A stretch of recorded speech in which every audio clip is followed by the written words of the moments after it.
ഉണ്ടാക്കിയില്ലേ? അത് ഇഷ്ടമായില്ലേ? അപ്പൊ അജീഷിന്റെ എന്താ പറഞ്ഞെന്ന് മനസ്സിലായി. ഞാനൊരു ബിരിയാണി ഉണ്ടാക്കിയ കഥയായിരുന്നു കേട്ടോ ഇത്. ഒരു സൺഡേ ഞാൻ എന്നാ ബിരിയാണി ഉണ്ടാക്കാന്ന് വിചാരിച്ചു. അപ്പൊ അതിന് വേണ്ടിയിട്ടുള്ള തയ്യാറെടുപ്പായിരുന്നു കേട്ടോ. അപ്പൊ എൻ്റെ ഫ്രണ്ട് വന്നിട്ടുണ്ടായിരുന്നു. അവൾ ഒരിക്കൽ വന്ന ടൈമിൽ ഞാൻ ബിരിയാണി ഉണ്ടാക്കി കൊടുത്തിരുന്നു. അത് അവൾക്ക് ഇഷ്ടമായി. അപ്പോൾ അവൾക്ക് കേരള സ്റ്റൈലിൽ ബിരിയാണി ഉണ്ടാക്കാൻ അറിയില്ല. അവൾ കർണാടകക്കാരിയാണ് കേട്ടോ. അപ്പോൾ അവൾ പറഞ്ഞു എനിക്കിതൊന്ന് ഉണ്ടാക്കാൻ പഠിക്കണം എന്ന് പറഞ്ഞു. അങ്ങനെ അവൾ നെക്സ്റ്റ് ടൈം വന്ന ടൈമിൽ എന്നാൽ നീ തന്നെ ഉണ്ടാക്കുമെന്ന് പറഞ്ഞ് ഞാൻ അവളെ കൊണ്ടാണ് ഉണ്ടാക്കിച്ചത് കേട്ടോ. ബാക്കി സാധനങ്ങളെല്ലാം തന്നെ ഞാൻ അരിഞ്ഞ് കട്ട് ചെയ്ത് വെച്ചിട്ടുണ്ടായിരുന്നു. അവളാണ് ഇതെല്ലാം ഉണ്ടാക്കുന്നത്. പക്ഷെ ഞാൻ പറഞ്ഞു കൊടുക്കുന്ന സാധനങ്ങൾ മാത്രമാണ് ഇട്ടുള്ളൂ എന്ന് ഇട്ടുള്ളൂ കേട്ടോ. പിന്നെ ഈ ബിരിയാണി ഉണ്ടാക്കാൻ എല്ലാവർക്കും അറിയാലോ. പ്രത്യേകിച്ച് പറഞ്ഞു തരേണ്ട ആവശ്യമൊന്നുമില്ല. കാരണം ഇപ്പോൾ ഒരുപാട് ടൈപ്പ് ബിരിയാണികളുണ്ടല്ലോ. അതിന് ഓരോന്നിനും ഓരോ ഡിഫറൻ്റ് ആയിട്ടുള്ള ടേസ്റ്റുകളായിരിക്കും കേട്ടോ.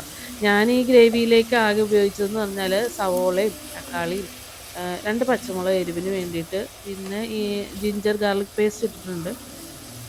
പിന്നെ മിൻറ്റ് ലീവ്സും കൊറിയാൻഡർ ലീവ്സും കൂടെ ജസ്റ്റ് ഒന്ന് ക്രഷ് ചെയ്തും കൂടി ഇട്ടിട്ടുണ്ട്. മസാലയ്ക്കായിട്ട് പ്രത്യേകിച്ച് മസാലകൾ ചേർത്തേക്കുന്നതെന്ന് പറഞ്ഞാൽ ബിരിയാണി മസാലയും മഞ്ഞൾപ്പൊടിയും മാത്രമേ ഇട്ടിട്ടുള്ളൂ. ഗരം മസാല, മല്ലിപ്പൊടി അങ്ങനെയൊന്നും ഞാൻ യൂസ് ചെയ്തിട്ടില്ല കേട്ടോ. അപ്പോൾ നന്നായിട്ട് കുറച്ച് നേരം ഗ്രേവിക്ക് വേണ്ടിയിട്ട് നന്നായിട്ട് അത് വഴറ്റി എടുത്തിട്ടുണ്ട്. പിന്നെ ചിക്കൻ ആണെങ്കിൽ ഞാൻ എയർ ഫ്രയറിൽ വെച്ചിട്ട് ഫ്രൈ ചെയ്തെടുത്തതാണ്.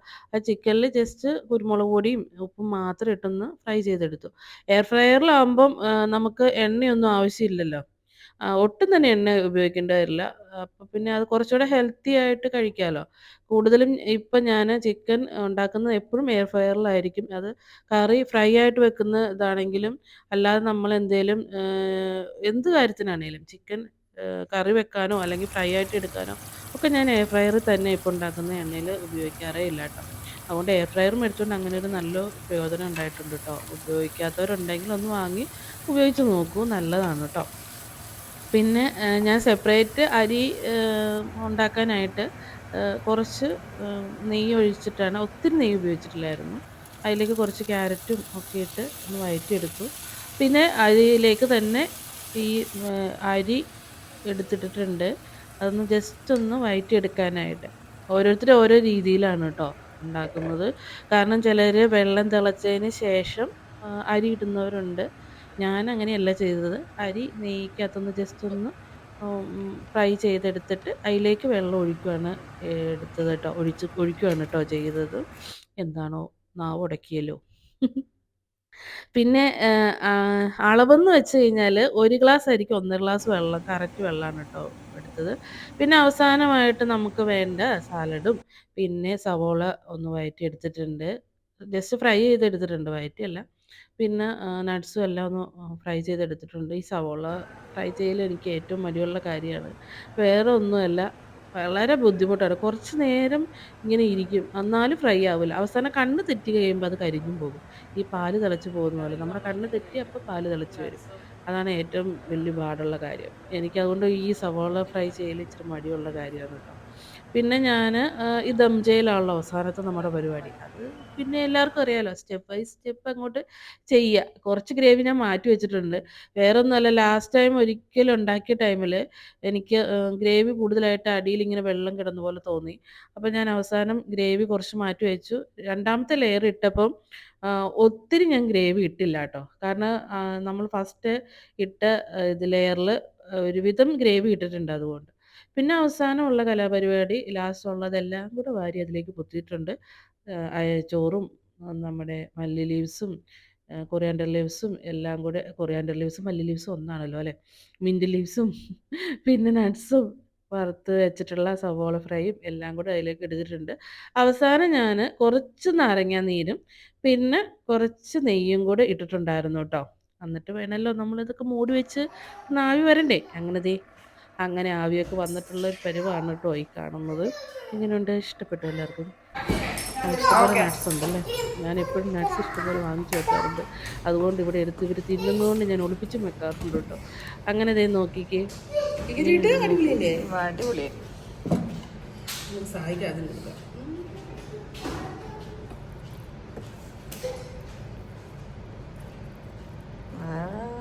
സൂപ്പറല്ലേ. അടിയിൽ ഗ്രേവി അടിപൊളി അരോമ സൂപ്പർ അല്ലേ സായിക്ക് എന്താണേലും നെയ്യിന്റെ മണം. സായിക്ക് ഞാൻ ഈ അധികം ഇളക്കാതെ എടുക്കാന്ന് വെച്ചാൽ അവന് ഗ്രേവി ഒത്തിരി ആയി കഴിഞ്ഞാൽ എരിവുണ്ട കഴിക്കുകയില്ല. അവന് ഞാൻ മേളിൽ നിന്ന് ഇങ്ങനെ എടുക്കാം, നമുക്ക് കഴിക്കാൻ നേരത്ത് അല്ലാതെ എടുക്കാം. ഓക്കെ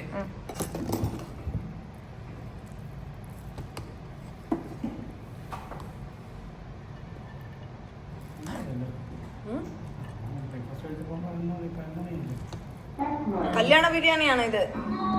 കല്യാണത്തിൽ കിട്ടുമല്ലോ ആ ബിരിയാണി. കഴിച്ചു നോക്കട്ടെ ആദ്യമേ. അങ്ങനെ നീ ഞാൻ ഇതിടുന്ന എടുത്തോട്ടെ, ഇതിടുന്ന എടുത്തോ. ഞാൻ എങ്ങനെയുണ്ടെന്ന് പറയും.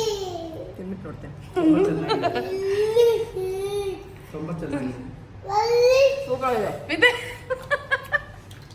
ശരിക്കും സത്യമായിട്ടും സൂപ്പറായിട്ടുണ്ട്. ഇഷ്ടപ്പെട്ടോ? കുട്ടൻ പറയാം എങ്ങനെയുണ്ടെന്ന്. സൂപ്പറാണോ എമ്മി? അടിപൊളിയാണോ? അതേഷ്ടം പറയ നീ എങ്ങനെയുണ്ടെന്ന്. കുഴപ്പമില്ല. അതേശന് എപ്പോഴും അങ്ങനെ പറയുള്ളൂ. അതേശന് എപ്പോഴും അങ്ങനെ പറയാം. കാരണം ഒത്തിരി നല്ലതാന്ന് പറഞ്ഞു കഴിഞ്ഞാൽ പിന്നെ ഞാൻ മോശമാക്കി ഉണ്ടാക്കുമെന്ന് അതേശന പറയുന്നത്. അതേതാ പനീറായിരിക്കും. പനീറും പിന്നെ വേറെ എന്തോ ഉണ്ടാക്കിയപ്പോഴും പറഞ്ഞു എന്നോട്. എനിക്ക് ഒത്തിരി ഉണ്ടാക്കി ചപ്പാത്തി. പനീർ അത് ഞാൻ കുറച്ചുണ്ടാക്കിയുള്ളൂ. പനീർ എന്നെ ഒത്തിരി ഉണ്ടാക്കുമ്പോ ചിലപ്പോ ചപ്പാത്തി പനീർ കറി. പിന്നെ അന്ന് വൈകിട്ട് നമ്മള് കപ്പ ഉണ്ടാക്കിയില്ലേ, അത് ഇഷ്ടമായില്ലേ?